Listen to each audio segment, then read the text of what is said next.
রসুল বলছে, তোমার এই বোঝাগুলি আমারে দাও। কোথায় যাবা? অমুক এলাকায়। চললেন বুড়ির সাথে, সেই জায়গা পর্যন্ত পৌঁছে তারপরে নামিয়ে দিলেন। বুড়ি বলল, কিছু পয়সা নাও। তিনি বললেন, না, পয়সা নেব না। বুড়ি বলল, পয়সা নিবা না? তুমি কে? তুমি যে আমার মাল নিয়ে কেটে পড়ো না, এই তো আমার কপাল। এই দেশে মানুষ মানুষের উপকার করে বিনা পয়সায়, তুমি কে? নবীজি বললেন, বুড়িমা, যার ভয়তে হারাম শরীফ থেকে এত দূরে তুমি এসেছো, আমি সেই মক্কার আব্দুল্লাহর পুত্র মুহাম্মাদুর রাসূলুল্লাহ সাল্লাল্লাহু আলাইহি ওয়াসাল্লাম।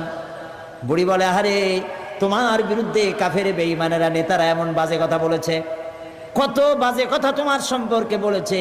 তুমি যে এত মহান, এত মহৎ, এত উদার, তা তো বুঝতে পারি নাই। আমি আর কাফেরে থাকতে চাই না, আমারে মুসলমান বানাও।